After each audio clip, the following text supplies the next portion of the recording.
بسم اللہ الرحمن الرحیم۔ اللہم صلی وسلم علی نبی الرحمہ۔ صفر کا سفر۔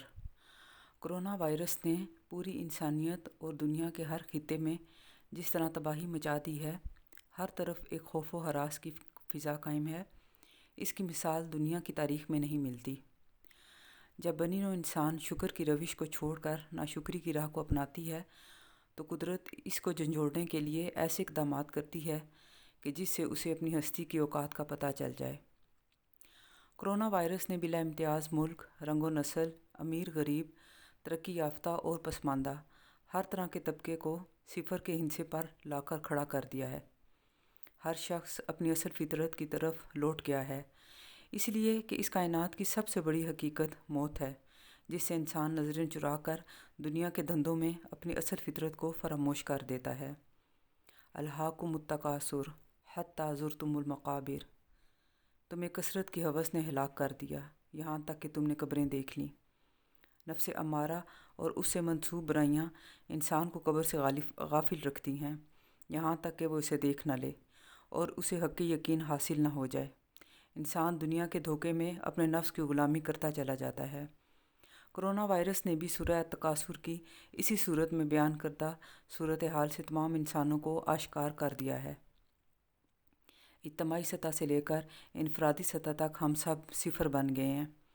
صفر ریاضی کے مضمون میں خود اپنی الگ کوئی حیثیت نہیں رکھتا، لیکن اگر اس کے دائیں طرف اعداد کا اضافہ کیا جائے تو اسی صفر کی اہمیت بڑھتی جاتی ہے اور اسے کہاں سے کہاں پہنچا دیتی ہے، اور اگر بائیں طرف اعداد بڑھا دیے جائیں تو اسے کوئی فرق نہیں پڑتا۔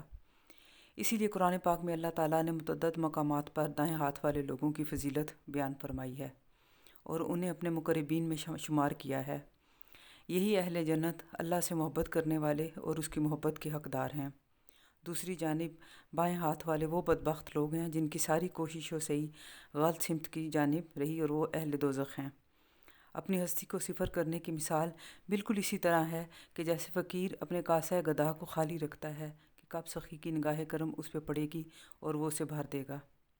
اگر وہ پیالہ بھرا ہوا ہو تو کوئی بھی شخص اسے گدھا نہیں دے گا۔ بالکل اسی طرح جب تک ہم اپنے دل کو دنیا کے ہوس و ہوا سے خالی نہیں کریں گے، اس میں کائنات کے اس سب سے بڑے سخی کی نگاہ کرم نہیں پڑے گی کہ جس کے در کے ہم سب فقیر ہیں۔ مانگنے کے آداب ہوتے ہیں، عاجزی، بے بسی اور لاچاری سب سے پہلی شرط ہے۔ دوسری شرط یہ ہے کہ اپنے کاسہ دل کو جھکا کر رکھو تاکہ اس میں عشق کی خیرات ڈال دی جائے۔ تیسری اور سب سے اہم شرط یہ ہے کہ فقیر کا کام مانگتے جانا ہے، سخی کا در کھٹکھٹاتے جانا ہے یہاں تک کہ وہ عنایت کر دے۔ دنیا کے لوگ مانگنے پہ ناک منہ چڑھاتے ہیں، لیکن وہ ایسا سخی ہے کہ نہ ماننے اور نہ مانگنے والوں کو بھی دیتا ہے، اور جو کوئی مانگ بیٹھے تو اس کو اتنا بخش دیتا ہے کہ اس کے وارے نیارے ہو جاتے ہیں۔ وہ سخی فرماتا ہے کہ مانگو اور مانگو، اتنا مانگو کہ جو میری شان کے مطابق ہو۔ ہے کوئی انسان جو اتنی سخاوت کا دعویٰ کر سکے؟ کرونا وائرس نے ساری دنیا کے انسانوں کی معیشت، صحت، سماجی اور معاشرتی اقدار کو ہلا کر رکھ دیا ہے۔ اس وقت جو لوگ فطرت سلیم کے مالک ہیں وہ انسانیت کی فلاح کے لیے مصروف ہیں، دائیں ہاتھ والے۔ اور دوسری طرف ان لوگوں کی بھی کمی نہیں ہے کہ جو اس موقع پہ بھی ذخیرہ اندوزی، لالچ اور خود غرضی سے اپنی جان نہیں چھڑا سکے، اور یہی لوگ بائیں ہاتھ والے ہیں۔ انسان کی ہستی اپنی اصل میں صفر ہے اور نامکمل ہے، اس کو مکمل سوائے اللہ کی ذات کے کوئی شے نہیں کر سکتی۔ اس کے صفر ہونے میں ہی اس کی خوبصورتی ہے، یہی اکائی اسے اشرف المخلوقات کے سفر پر گامزن کرتی ہے، اور اسی اکائی پر فرشتوں نے منصب انسانیت پیش رشک کیا تھا۔ اللہ تعالیٰ ہم سب کو اس صفر کی طرح بنا لے جس کے دائیں طرف اعداد کا اضافہ ہوتا ہے اور اسے کہیں سے کہیں پہنچا دیتا ہے، آمین۔